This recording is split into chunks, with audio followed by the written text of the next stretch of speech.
La práctica a desarrollar a continuación corresponde al tema capa límite con gradiente de presión nulo. La teoría de dicho tema ya está disponible, como puede verse en la descripción, y además se agrega más abajo el enlace hacia el video correspondiente. El primer ejercicio que se va a desarrollar es el correspondiente a una placa plana con ángulo de ataque cero respecto de la corriente incidente, sobre la cual se desarrolla una capa límite laminar. La figura muestra un esquema del problema a resolver, donde tenemos la placa plana, la corriente incidente sin perturbar, vemos cómo se va desarrollando la capa límite desde el borde de ataque de la placa y cómo la distribución de velocidades cambia de algo uniforme en la entrada al borde de ataque a una distribución de velocidades que va cambiando de el valor nulo sobre la placa a el valor de la corriente uniforme fuera de la región correspondiente a la capa límite. La información disponible para resolver este problema se detalla a continuación. La longitud de la placa es de 1 metro, la profundidad de la placa también es de 1 metro, la velocidad de la corriente uniforme es de 5 metros por segundo y el fluido es aire a 1 atmósfera y 25 grados de temperatura, o sea, la densidad es 1,225 kilogramos por metro cúbico y la viscosidad 1,8 por 10 a la menos 5 pascales por segundo. Lo primero que vamos a calcular es el espesor de capa límite. Y lo que se va a hacer es calcular el espesor de capa límite delta 1 en la coordenada de x1 y el espesor de capa límite delta 2 en la coordenada x2. Una vez planteado el problema, lo primero que tenemos que hacer es evaluar con qué tipo de capa límite nos vamos a encontrar. Si es una capa límite laminar o una capa límite turbulenta. Sabemos que la transición laminar turbulenta de la capa límite se produce a un número de Reynolds particular, que es conocido como Reynolds crítico, y es aproximadamente igual a 500.000. Conocido ese dato, podemos plantear hasta qué valor de X, medido desde el borde de la placa, nuestra capa límite va a ser laminar y a partir de ahí se va a producir la transición hacia la turbulencia.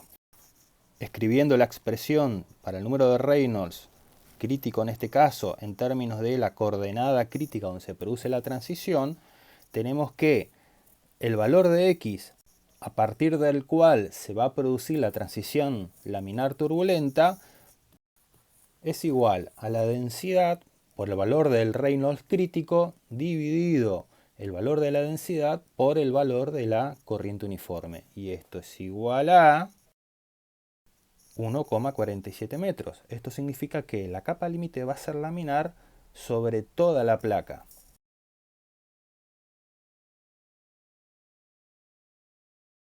Sabiendo ya que nuestro flujo va a ser completamente laminar, vamos a resolver el problema planteando la solución encontrada por Blasius.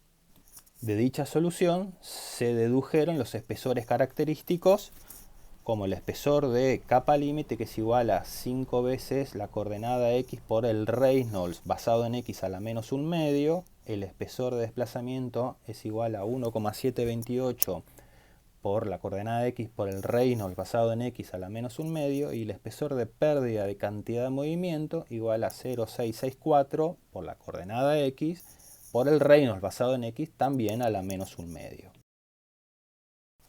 Y en este punto del ejercicio lo único que resta hacer es reemplazar los valores conocidos, datos del problema, teniendo en cuenta el valor de la cota donde se quiere encontrar el espesor de capa límite. Y de ahí tenemos que el espesor delta 1 en la coordenada x1 es igual a 5 por 0,5 metros por 1,225 kilogramos por metro cúbico por 0,5 metros, que es la cota x1, por 5 metros por segundo, dividido la viscosidad dinámica, que es 1,8 por 10 a la menos 5 pascales por segundo, todo elevado a la menos 1 medio. Aquí tenemos que el espesor de capa límite en x1 igual a 0,5 es igual a 0,06 metros o 6 milímetros. Repitiendo el proceso para la coordenada x2, es igual a 0,0072 metros o 7,2 milímetros. Lo que vamos a hacer ahora es calcular la resistencia de la placa en el segmento comprendido entre la cota x1 y x2. La resistencia de la placa deducida de la teoría y que vamos a definir con la letra D es igual a 0,664 por la profundidad B de la placa, por la velocidad de la corriente libre, por la densidad, por la viscosidad dinámica, por la longitud de la placa, por la velocidad de la corriente libre elevado al... En particular, en este ejercicio se pide encontrar la resistencia entre las coordenadas x1 y la coordenada x2. ¿Y cómo se va a proceder?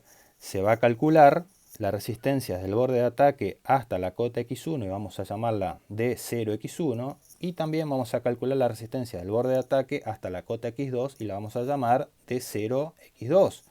Finalmente, la resistencia entre dx1 y x2 la vamos a calcular como la diferencia entre d0 a x2 menos la resistencia de 0 a x1. Entonces, la resistencia entre 0 y x1 va a ser igual a 0,664 por 1 metro por 5 metros por segundo por 1,225 kilogramos por metro cúbico por 1,8 por 10 a la menos 5 pascales por segundo por 0,5 metros, que es la cota x1, por 5 metros por segundo, que es la velocidad de la corriente libre, todo elevado a la 1 medio.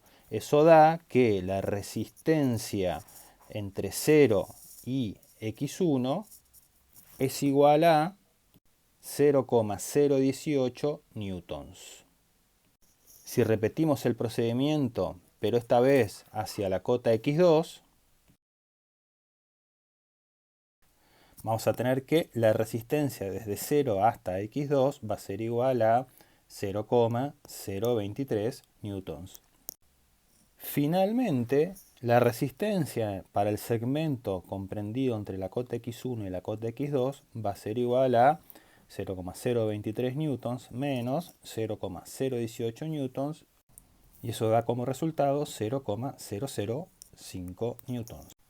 El valor obtenido es realmente muy bajo y esto se debe esencialmente a que las características del fluido, en este caso la viscosidad del aire, es muy pequeña, entonces las fuerzas que son esencialmente debidas a la fricción son también muy pequeñas. La resolución del inciso C no es realmente tan directa. Para describir un poco de qué se trata el problema, graficamos un segmento de la placa plana, el segmento correspondiente para el espesor de capa límite, y una línea de corriente que viene desde la corriente uniforme e ingresa en la capa límite justo donde el valor de la cota x es x2 y el espesor es el espesor de la capa límite delta 2. En x1 el espesor de la capa límite va a ser igual a delta 1 e I1 va a ser la altura de la línea de corriente en la posición x1. Para resolver el problema hay que recordar un concepto visto en la teoría de flujo potencial que decía que el caudal volumétrico que circula entre dos líneas de corriente es igual a la diferencia entre los valores que toma la función de corriente en el contorno. ¿Y por qué mencionamos esto? Porque para resolver nuestro problema vamos a definir un volumen de control que esté delimitado por la placa, que va a ser equivalente a una línea de corriente en flujo potencial, la línea de corriente que pasa por los lugares conocidos y el plano de entrada en la cota x1 y el plano de salida en la cota x2. A continuación tomamos la definición para el espesor de desplazamiento, que era igual a 1 dividido el valor de la corriente uniforme por la integral entre 0 e infinito de u infinito menos el valor de la velocidad local diferencial de I. De ahí tenemos que u infinito por delta estrella es igual a la integral entre 0 y el espesor de capa límite por u infinito diferencial de I menos la integral entre 0 y delta de u y diferencial de I. Desarrollando las integrales tenemos que u infinito por delta estrella es igual a U infinito por delta, el espesor de capa límite, menos la integral de 0 hasta delta de U diferencial de I. Si reorganizamos un poco los términos, tenemos que la integral de 0 a delta de U diferencial de I es igual a U infinito por el espesor de capa límite menos U infinito por el espesor de desplazamiento. Aquí, la integral entre 0 y delta de U diferencial de I es el caudal volumétrico real que circula, fluye en nuestro problema. U infinito por el espesor de capa límite viene a ser el caudal ideal que circularía o fluiría si no tuviésemos los efectos viscosos. Y U infinito por delta estrella es el déficit de caudal volumétrico que se nos va a producir debido a que en la capa límite la velocidad presenta una reducción.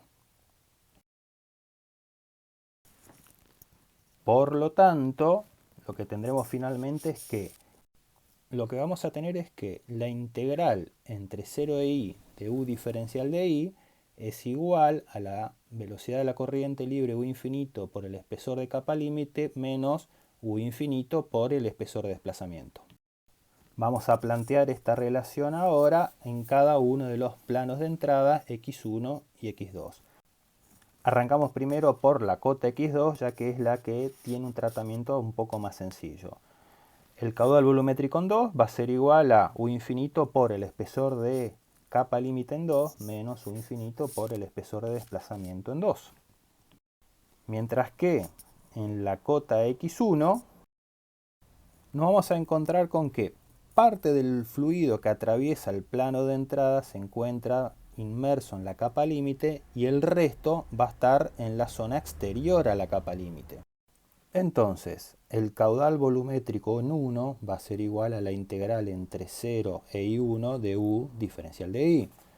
Esto a su vez va a ser igual a la integral entre 0 y delta 1 de U diferencial de I más la integral entre delta 1 e I1 de U infinito diferencial de I, ya que U infinito en la corriente exterior es constante. Entonces, el caudal volumétrico Q1 va a ser igual a U infinito por delta 1 menos U infinito por delta estrella, esta es la igualdad obtenida ahí más arriba, más U infinito por I1 menos U infinito por delta 1. De esta igualdad perdemos los términos que tienen al espesor de capa límite y finalmente el caudal volumétrico en 1 termina siendo igual a U infinito por I1 menos U infinito por delta 1 estrella. Aplicando el principio de conservación de la masa, el caudal volumétrico en 1 va a ser igual al caudal volumétrico en 2. Y al igualar tenemos que U infinito por I1 menos U infinito por delta 1 estrella es igual a U infinito por delta 2 menos U infinito por delta 2 estrella. En esta igualdad se nos simplifica el valor de la corriente uniforme y finalmente tenemos que el valor de la posición I1 va a ser igual a el espesor de capa límite en 2 menos el espesor de desplazamiento en 2 más el espesor de desplazamiento en 1. Una vez obtenido este resultado, lo único que resta calcular son los espesores de desplazamiento en 1 y 2, que son incógnitas. De aquí tenemos que el espesor de desplazamiento en 1 vale 0,0021 metros y el espesor de desplazamiento en 2 vale 0,0026 metros. Finalmente, el valor de la posición para la línea corriente en I1 es igual a 0,0072 metros menos 0,026 metros más 0,0021 metros. Y esto finalmente da 0,0067 metros. Es muy habitual que en temas relacionados a capa límite se encuentren relaciones que vinculen a cada uno de los distintos espesores, en este caso espesor de desplazamiento, espesor de capa límite y espesor de pérdida de cantidad de movimiento. Por eso acá lo que vamos a encontrar rápidamente es la relación que hay entre el espesor de desplazamiento y el espesor de capa límite vinculando cada una de las expresiones deducida por Blasius. En la primera que estamos viendo encontramos que luego de hacer los reemplazos respectivos, el espesor de desplazamiento es igual a 0,3456 veces el espesor de capa límite. Si repetimos el mismo procedimiento con el espesor de pérdida de cantidad de movimiento, teniendo en cuenta la relación del Reynolds al 1/2, encontramos que θ es igual a 0,1328 veces el espesor de capa límite. Esto puede ser útil cuando intentemos comparar los resultados usando diferentes aproximaciones para la distribución de velocidades. Ahora lo que vamos a tratar de resolver son problemas relacionados con capa límites turbulentas con gradiente de presiones nulos. Esto es sobre placas planas con ángulo de ataque cero respecto de la corriente incidente. Si bien una manera para encontrar la solución a la capa límite turbulenta con gradiente de presiones nulos parte de la deducción y resolución de la ecuación integral, que se va a ver más adelante, una alternativa es emplear la analogía con flujos turbulentos en conductos. Una buena aproximación para la distribución de velocidades sobre una placa plana con capa límite turbulenta es la ley de la potencia 1/7. Teniendo en cuenta esto y usando las distintas definiciones para espesor de desplazamiento y espesor de pérdida de cantidad de movimiento, las distintas magnitudes características para la capa límite van a quedar expresadas de la siguiente manera. El espesor de capa límite delta va a ser igual a 0,371 por la viscosidad dinámica por la densidad por la velocidad de la corriente libre elevado a la 1/5 por x a la 4/5. Esta solución es válida solamente cuando la capa límite es turbulenta desde el mismo borde de ataque. Cuando se produce transición en algún punto en el interior, la expresión tiene otra forma. El espesor de desplazamiento va a ser igual a el espesor de capa límite dividido 8 y el espesor de pérdida de cantidad de movimiento 7/72 veces el espesor de capa límite. La esencia en la resolución de problemas de capa límite turbulenta es exactamente la misma que para capas límites laminares. Si planteamos el siguiente problema,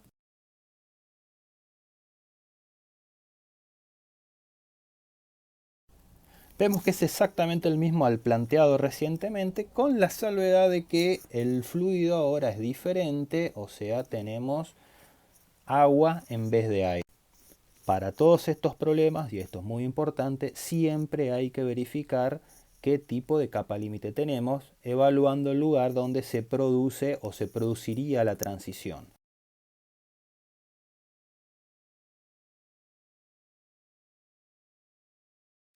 La transición laminar turbulenta en este problema se produce a los 10 centímetros medido desde el borde de ataque de la placa. Acá las opciones son dos. Una, ser rigurosos en el cálculo y plantear el análisis de la capa límite laminar hasta el punto de transición y de ahí empalmar la solución con el análisis turbulento, o asumir que el error que vamos a cometer al suponer que la capa límite es turbulenta desde el borde de ataque mismo no va a influir demasiado en el resultado final. Aquí lo único que queda es reemplazar cada uno de los valores de nuestro problema para encontrar el espesor de capa límite en los puntos seleccionados.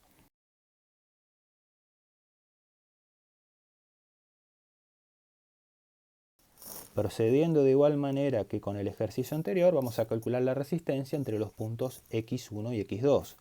La resistencia de una cara para capa límite turbulenta en una placa es de 0,036 veces la densidad por el cuadrado de la velocidad de la corriente libre, por el ancho, por el largo de la placa, por la densidad, por la velocidad de la corriente libre, por la longitud de la placa debido a la viscosidad, a la menos 1/5.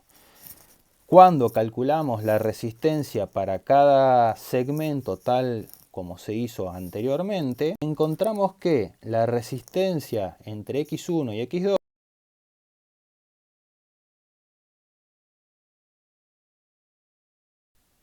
va a ser igual a la resistencia entre el segmento 0 y X2 menos la resistencia entre el segmento 0 y X1. Esto es 32,6 newtons menos 23,6 newtons y esto da 9 newtons. Como pueden ver, en esta práctica no hay realmente grandes misterios. La resolución de los problemas cuando hay gradiente de presiones nulo es bastante directa, simplemente hay que saber dónde uno está parado, saber si nuestra capa límite es laminar o turbulenta y a partir de ahí desarrollar la solución de Blasius para la capa límite laminar o la analogía con el flujo en conductos, turbulento por supuesto, para la capa límite turbulenta.